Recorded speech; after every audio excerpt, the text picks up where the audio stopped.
किसान भाइयों जोहार। कार्यक्रम कृषि दर्शन में आप सभी किसान भाइयों का स्वागत है। कार्यक्रम की शुरुआत हो चुकी है। आइए सबसे पहले देखते हैं कृषि समाचार। नमस्कार, कृषि समाचार में आपका स्वागत है। मैं हूं अंशुशिखा लकड़ा। आइए देखते हैं आज कृषि समाचार में क्या है खास। सिमडेगा के किसानों को खेती के साथ पशुपालन करने के लिए मिलेगा अनुदान। हजारीबाग के दूध उत्पादकों से पुरस्कार के लिए आवेदन आमंत्रित। भिंडी के बेहतर उत्पादन के लिए लगाए उन्नत प्रभेद सोनल। अब समाचार विस्तार से। सिमडेगा जिला के किसानों के लिए खेती के साथ साथ मिश्रित रूप से सूकर, बकरी और कुक्कुट पालन की योजना चलाई जा रही है। इसमें सरकार की ओर से 4 नर और 2 मादा सूकर पालन के लिए 54,120 रुपए, 4 नर और 2 मादा बकरी पालन के लिए 54,120 रुपए और 100 लेयर्स मुर्गी पालन के लिए 58,000 रुपए का अनुदान दिया जाएगा। इस योजना से लाभ लेने के लिए किसान के पास कुल 4 एकड़ जमीन होनी चाहिए, जिसमें जल संसाधन की सुविधा हो। इसमें 3 एकड़ का उपयोग खेती के लिए और 1 एकड़ का उपयोग मिश्रित बकरी, सूकर और मुर्गी पालन के लिए करना है।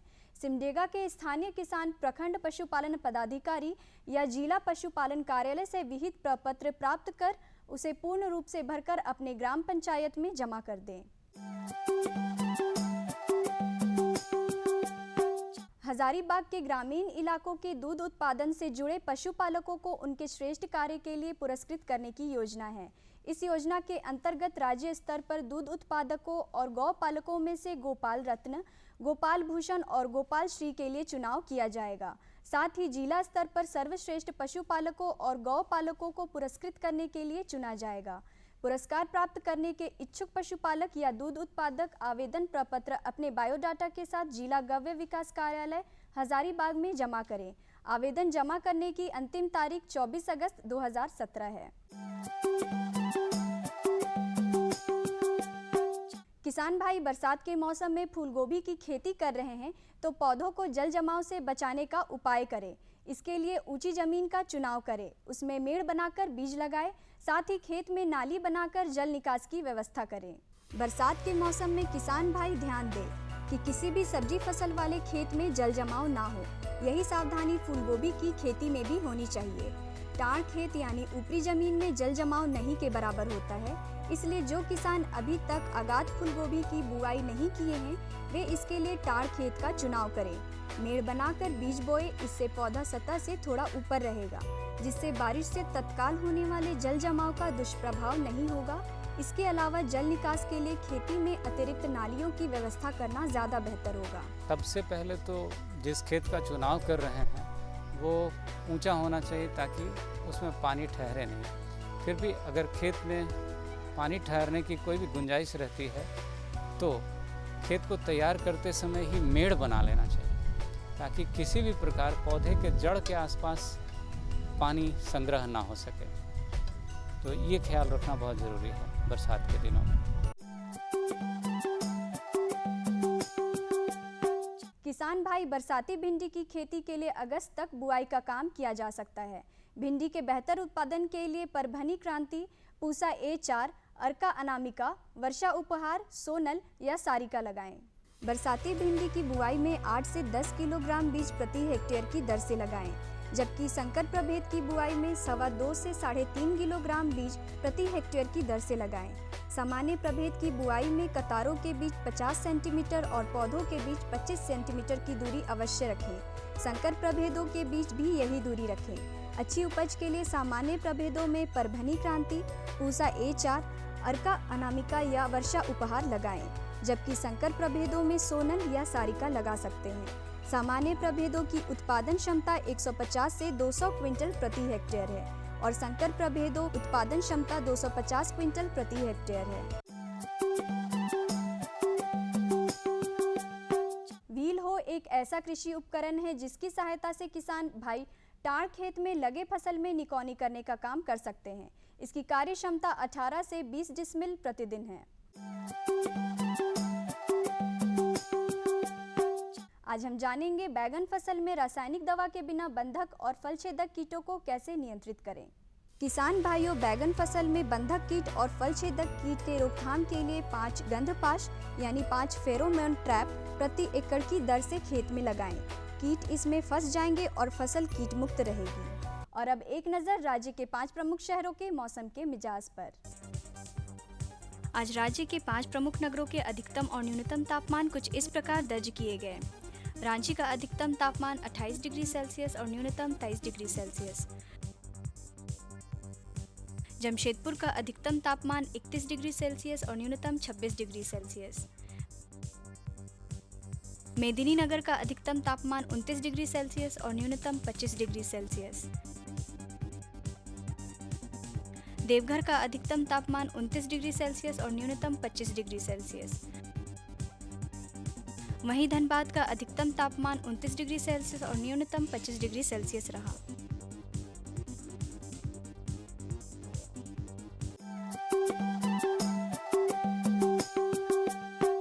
और अब मंडी भाव में आइए नजर डालते हैं अनाजों के भाव पर। आज कृषि उत्पाद बाजार समिति रांची में विभिन्न खाद्यान्नों के थोक भाव कुछ इस प्रकार दर्ज किए गए। चावल मोटा 2000 रुपये से 2500 रुपये, चावल मध्यम 2600 रुपये से 2900 रुपये, चावल उत्तम 3800 रुपये से 6000 रुपये, गेहूं 2100 रुपये से 2600 रुपये, चना 5500 रुपये से 6000 रुपये, दाल अरहर 5300 रुपये से 5800 रुपये, दाल मसूर 4200 रुपये से 4700 रुपये, दाल चना 6500 रुपये से 7000 रुपये, सरसों तेल 9150 रुपये से 10500 रुपये, चीनी 4200 रुपये से 4280 रुपये, आलू 600 रुपये से 850 रुपये और प्याज 2600 रुपये से 3000 रुपये प्रति क्विंटल रहा। कृषि समाचार में आज इतना ही। अगले दिन अगले अंक में फिर मुलाकात होगी कुछ ताज़ा तरीन खबरों के साथ। तब तक के लिए दीजिए इजाज़त। नमस्कार, जोहार। कृषि समाचार में आपने ली कृषि से संबंधित तमाम जानकारी, मौसम के मिजाज से अवगत हुए और मंडी के भाव को भी आपने अच्छी तरह से जाना। यहाँ लेंगे एक छोटा सा विराम, कहीं जाइएगा नहीं, हम यूँ गए और यूँ आए। अरे सुन तो। मुझे क्या सुनाना चाहते हो? जो सुनाओ मेरी सौतन को। किसको? अरे वही तुम्हारा मोबाइल फोन जिससे सुबह शाम दिन रात चिपके रहते थे और कहते थे किसान कॉल सेंटर से बातें हो रही हैं। अच्छा ये बात है। हाँ, क्यों? क्या हुआ? अब बात नहीं होती क्या? अब तो झट से बात हो जाती है। ऐसा क्या? हाँ, अब तो ज्यादा लाइनें और खास तकनीक के कारण खेती के माहिरों से तुरंत बात हो जाती है। और अगर कभी लाइन व्यस्त हो तो अपनी समस्या फोन पर रिकॉर्ड करा दो, वहाँ से फोन आ जाता है और समस्या की हल का मैसेज भी आ जाता है। ये देखो आ गया। अरे वाह, इसका मतलब इंतजार की घड़ी अब खत्म। हाँ, तभी मैं सोचूं कि आजकल मुझ पर इतना प्यार क्यों आ रहा है। कृषि संबंधी समस्याओं का अपनी भाषा में तुरंत हल पाने के लिए पूरे भारत में किसी भी फोन से हेल्पलाइन नंबर पर संपर्क करें। किसानों का दोस्त किसान कॉल सेंटर।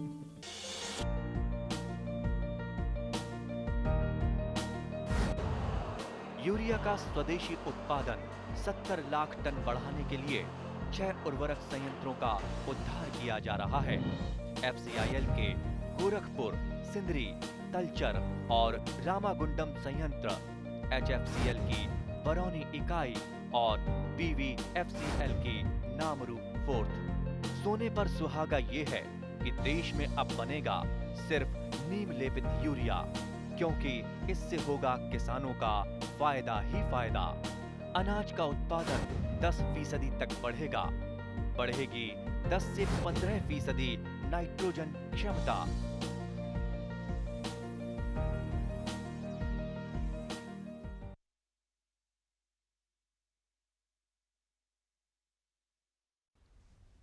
किसान भाइयों नमस्कार। कृषि दर्शन कार्यक्रम में आप सभी का बहुत बहुत स्वागत है। किसान भाइयों, आज हम बात करेंगे मछली बीज का संचयन एवं प्रबंधन। और आज हमारे साथ स्टूडियो में मौजूद हैं doctor HN Dwivedi. Doctor HN Dwivedi उप निदेशक हैं मत्स्य विभाग में प्रशिक्षण में। सर, इस कार्यक्रम में आपका बहुत बहुत स्वागत है। नमस्कार। सभी मत्स्य कृषक भाई एवं बहनों को जोहार। सर, सबसे पहले जब हम मछली बीज की बात करते हैं तो ये बीज शब्द कुछ अलग लगता है। ये मछली बीज आखिर है क्या? बीज का मतलब होता है कि जिसको बोया जाए और उसे फसल हो। जी, सीधी सी बात है जी। ये खेत की भाषा में। हाँ हाँ। तो तालाब में जो भी मछली का बच्चा डाला जाएगा वो बीज कहलाएगा। अच्छा। कंसेप्ट ये हो गया। जी, जी। अब दूसरी बात यह है कि मछली का बीज का कह सकते हैं साइज, जी। छोटा बड़ा दिन पर भी निर्भर जी। करता है। तो इसके लिए कई शब्दों का उपयोग होता है, जैसे फिंगरलिंग होता है, स्पॉन होता है, या अंगुलिकाएं हिंदी में बोलते हैं। ये क्या है? हाँ, इसीलिए तो बोल रहे हैं 3 दिन का जो बच्चा निकलता है, अंडा से बच्चा जो 3 दिन का निकला हुआ बच्चा रहता है उसको स्पॉन कहते हैं। जी। तो स्पॉन वे लोग उसको तैयार करते हैं, जैसे पौधा सीडलिंग बनाते हैं उसी ढंग से नर्सरी तालाब होता है जी। उसमें उस स्पॉन को डाल के उसको बड़ा किया जाता है। अच्छा। और जैसे ही 15 से 20 दिन का हो जाता है उसको फ्राई कहते हैं। तो फ्राई लोग डालता है तालाब में और मछली पालन करता है, उससे मछली उत्पादन हुआ। जी। और फिर जैसे ही मान लीजिए कि बड़ा तालाब में डालना है तो उसमें हम लोग क्या करते हैं, या डैम में डालना है तो उसमें 2 महीना से ऊपर का जो भी मछली का बीज रहता है उसको फिंगरलिंग कहते हैं, यानी अंगुली का माने उंगली के साइज का। जी, जी। इसलिए उसका नाम फिंगरलिंग है। अच्छा, विभिन्न अवस्थाओं के हिसाब से नाम रखा गया। लेकिन वो भी बीज ही कहलाएगा, इसलिए कि तालाब में जब डालेंगे तो फिर उसे मछली उत्पादन होगा, इसलिए उसका भी नाम बीज ही है। जी। तो जो किसान भाई मत्स्य उत्पादन करना चाहते हैं, वो जो स्पॉन है या जो अंगुलिकाएं हैं या फ्राई हैं, ये कहाँ से प्राप्त होगा, उपलब्ध कहाँ होगा उनको? ये सबसे पहले जो नर्सरी प्रबंधन करेंगे मत्स्य बीज उत्पादक, वो स्पॉन से फ्राई बनाएंगे, फिंगरलिंग बनाएंगे। लेकिन जो हमारे मत्स्य कृषक भाई हैं जो डैम में मछली पालन करते हैं, तालाब में मछली पालन करते हैं, उनको तो मत्स्य फ्राई या मत्स्य अंगुल का ही डालना चाहिए। जी। और कहाँ मिलेगा और कहाँ ये उपलब्ध है? जी। तो सबसे पहले तो सभी को अपने जिला, अपना सरकारी विभाग है जिला मत्स्य कार्यालय, ये इन्हीं का विभाग है। जी। इसलिए ये अपने विभाग के बारे में जानकारी अवश्य रखें जिनके पास तालाब है। रोजगार का तो बहुत अच्छा साधन है। तो अभी यह ठीक समय है, अभी समय बीता नहीं है। होना तो यह चाहिए था कि जब पानी पड़ जाए इसके बाद उसकी तैयारी करके उसमें मछली का बीज डाल दिया जाए। लेकिन फिर भी अभी समय है, अच्छा समय है। अभी तालाब तैयारी करके पर्याप्त मात्रा में मछली का बीज संचयन जरूर करें। मैं तो कहूँगा कि प्रशिक्षण नहीं लिए हैं तो आगे पीछे आकर प्रशिक्षण जरूर प्राप्त करें और आज के डिबेट का भी आप फायदा लें, जो बताया जाए उस पर अमल करें। जी। 2 बातें इसमें आपने कही कि एक तो प्रशिक्षण, इसकी बात हम बाद में करेंगे। जी। आपने कहा कि तैयारी, तालाब की तैयारी कर लेनी चाहिए। कोई भी किसान है जो तालाब में अंगुलिका डालना चाहता है या स्पॉन डालना चाहता है, तो वो किस तरह की तैयारी करे खेत के लिए, माने तालाब के लिए? बस जैसे आपने खेत की बात बोली, सही बात बोली आपने। खेत में बीज लगाने के पहले जैसे हल से जुताई करते हैं, घास की निकौनी करते हैं, तब इसके बाद उसमें न होता थोड़ा खाद भी डालते हैं, इसके बाद उसमें हम बुआई करते हैं। ठीक उसी प्रकार यहाँ भी मछली पालन के पहले तालाब का प्रबंधन होना जरूरी है। अर्थात उसमें जितनी भी घास हो उसको निकाल दीजिए। पानी है तो उसमें कीड़ा होगा बड़े बड़े, तो उसको छोड़ दीजिए, ज़्यादा उस पर तो जद्दोजहद करने की ज़रूरत नहीं है। लेकिन उसमें कुछ ऐसी मांसाहारी मछलियां हैं कि जो मछली पालने योग्य जो बीज आप डालेंगे उसे खा जाएंगी, तो फिर आपका प्रयास निष्फल जाएगा, बेकार जाएगा। तो आपको खाओ मछली जिसको कहते हैं, मांसाहारी जो मछली है जैसे गरई, बुआरी, मांगुर, टेंगरा, तो इन सभी मछलियों को तालाब में नहीं रहना चाहिए जिसमें मछली पालन कर, इनको निकाल लीजिए और इसके बाद उसमें थोड़ा चूना ज़रूर डाल दीजिए। चूना भी हम तो कहेंगे कि 100 केजी पर एकड़ के हिसाब से पहला खेप में डाल दीजिए। और इसके बाद इस बात का जरूर ध्यान रखना है कि 7 दिन के बाद ही मछली का बीज डालेंगे, तुरंत नहीं डालेंगे। इतना ख्याल जरूर रखेंगे 7 दिन के बाद। यही घास की सफाई, चूना का प्रयोग और खाओ मछली की निकासी, इतना कम से कम कर लें। और उसमें खाद तो डालना ही है। खाद के रूप में आप गोबर, मुर्गी का बीट, ये जैविक खाद है, उचित मात्रा में डालना है। अगर वो उपलब्ध नहीं हो तो रासायनिक खाद यूरिया, सिंगल सुपर फॉस्फेट उसका भी डोज है, उस हिसाब से डाल सकते हैं। आपने कहा कि खाओ मछलियां नहीं डालें। आमतौर पर जो खेत है, जो तालाब है, जिसे आपने खेत के साथ तुलना किया, जो जिस खेत में हम डाल रहे हैं, तो जिस तरह हम किसी खेत में बीज डालते हैं तो उसकी एक मात्रा होती है। तो अगर 1 एकड़ का मान लीजिए तालाब है, तो उसमें कितनी मछली हम डालें, कितनी बीज की मात्रा क्या होगी उसमें? आज के डेट में प्रबंधन के अनुसार कल्चर होता है, उसमें हम लोग कहते हैं कि एक ऐसे ही मछली पालन, और एक हो गया कि अर्ध सघन मछली पालन, एक हो गया सघन मछली पालन। जी, माने कहने का मतलब हो गया कि ऐसे ही मछली का बीज डाल दिए, अपना जो उसमें खाना है और उसमें मछली बढ़ रहा है। एक हो गया कि सघन, कि उसमें मछली डाल दिए हैं तो उसको थोड़ा ऊपर से खाना भी देंगे, तब प्रबंधन बढ़िया से करेंगे, तालाब की साफ सफाई बढ़िया करेंगे, थोड़ा चूना डाल देंगे, थोड़ा खाद डाल देंगे, ऊपर से थोड़ा खाना डाल लेंगे। ये हो गया आपको सघन मछली पालन। स्वाभाविक है उसमें मछली का बीज ज़्यादा मात्रा में भी डाल सकते हैं, कोई दिक्कत नहीं है। और एक हो गया माने बहुत ज़्यादा सघन, अर्ध सघन ये बताया एक तरह से, बहुत सघन माने उसको इंटेंसिव कहते हैं, और सुपर इंटेंसिव भी हो सकता है। उसमें क्या होता है कि ऑक्सीजन का, अब उसमें मछली ज़्यादा संख्या में डालेंगे तो ऑक्सीजन ज़्यादा होगा, अमोनिया थोड़ा ज़्यादा होगा, तो अमोनिया का नियंत्रण करने के लिए और उसमें ऑक्सीजन पर्याप्त बना रहे उसके लिए एइरेटर का प्रयोग करता है लोग, और अमोनिया को नियंत्रित कई तकनीकों का इस्तेमाल होता है, कई तकनीकों का इस्तेमाल करके उसमें संख्या बढ़ाया जा सकता है। वह 10,000 से लेकर 25-30 हजार निर्भर करता है कि किस तरह का आप मछली पालन कर रहे हैं। उसमें खाना भी ज्यादा मात्रा में दे सकते हैं और उत्पादन ज्यादा मिलेगा, ये तो निर्भर करता है उस पर। तो हमारे आम जो मत्स्य कृषक हैं इस बात को समझ लें कि धीरे धीरे आप उसमें मछली का बीज का मात्रा बढ़ा सकते हैं, बशर्ते कि उसका प्रबंधन आप करते जाएं। आप 10,000 से फ्राई से शुरू करें, 15,000 फ्राई से प्रति एकड़ शुरू करें। आमतौर पर जो मछली पालन करते हैं किसान भाई, तालाब की कई सतहें होती हैं, तो यहाँ पर जो किसान भाई मान लीजिए कि कोई 1 एकड़ का तालाब है, तो उसमें किस किस तरह की मछलियों का पालन करें? सही बात है, जमीन में तो एक ही लेयर होता है, पानी में 3 लेयर मिलता है, ये तो उपलब्धता है, ये फायदा है। ऊपर में रहती है कतला सिल्वर कार्प, बीच में रहती है रोहू ग्रास कार्प, और तल में रहती है मृगल नैनी जिसको बोलते हैं, और एक कॉमन कार्प। ये 6 मछलियाँ एक साथ रह सकती हैं, बढ़ती हैं। ये शाकाहारी मछलियाँ एक दूसरे को नुकसान नहीं पहुंचाती हैं, और उनका भोजन का अपना अपना एरिया है, इसलिए इसलिए इसको मिश्रित मत्स्य पालन कहा जाता है कि हर वैरायटी की मछली, हर प्रजाति की मछलियों को एक साथ मिश्रण करके मिला के मछली पालन। अगर हम ऐसा करेंगे तो तालाब का जो पानी है उसकी भी उपयोगिता हो जाएगी, और जो खाद्य पदार्थ हम देते हैं उसकी भी उपयोगिता हो जाएगी। जितने लेयर में है खाना उपलब्ध है, तीनों लेयर में तीनों खाना की उपयोगिता सिद्ध होती है। बिल्कुल। कई बार ऐसा होता है कि कुछ मछलियाँ बीमार हो जाती हैं, तो जैसे कोई मछली अगर बीमार हो गई है, उसका कैसे हम पता लगाएं कि मछलियाँ बीमार हैं अभी इस वक्त? ऐसे नॉर्मल होता क्या है कि सुबह में ऑक्सीजन थोड़ा कम रहता है तो मछलियाँ ऊपर में आती हैं जी, और 1 घंटा के बाद, 1.5 घंटा के बाद मछली को खाना देना चाहिए। जब सूरज की रोशनी आ जाती है तो ऑक्सीजन बनना शुरू हो जाता है, तो फिर वो धीरे धीरे मछली पानी में चली जाती है जी, और उसी समय खाना देना चाहिए, वो खाना के खाती है।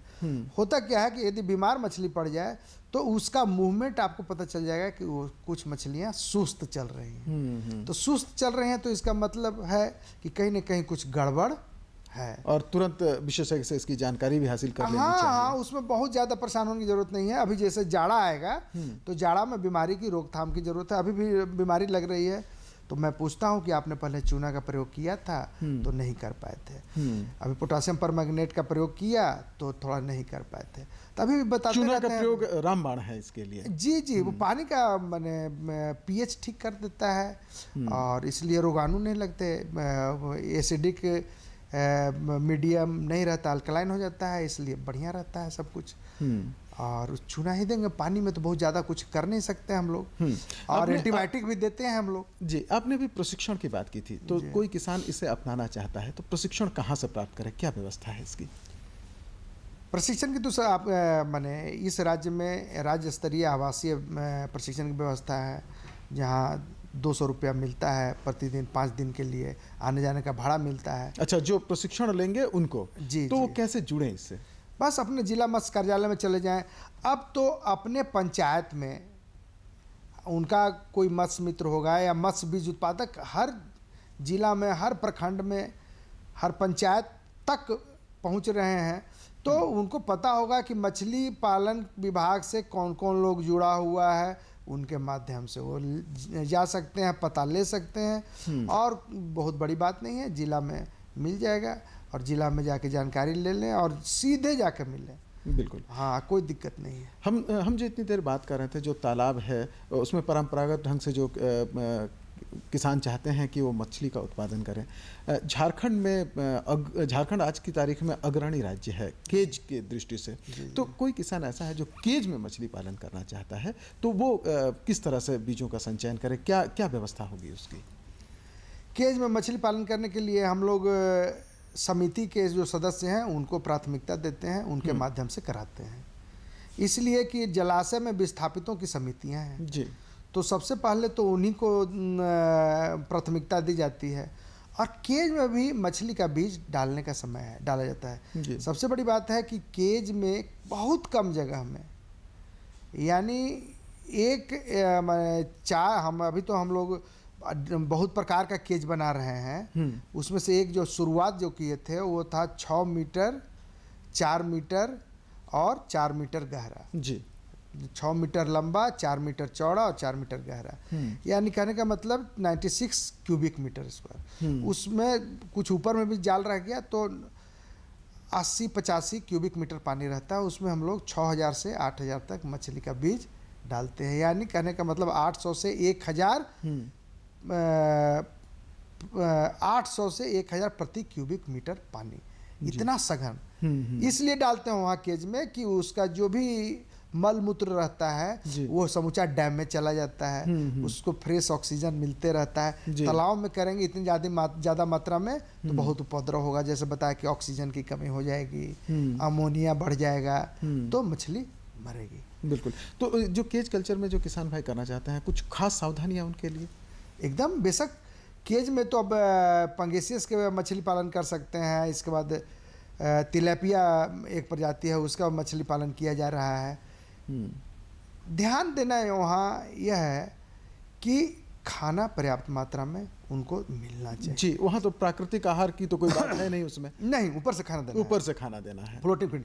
टोटली उसको हम लोग कहते हैं भोजन आधारित मत्स्य पालन, फीड बेस्ड फिशरीज। तो ऐसी स्थिति में तो वहाँ खाना देना ही देना है। नहीं खाना देंगे तो मछली दुबली हो जाएगी, तो फिर आमदनी नहीं होगी, बीमारी लगती है।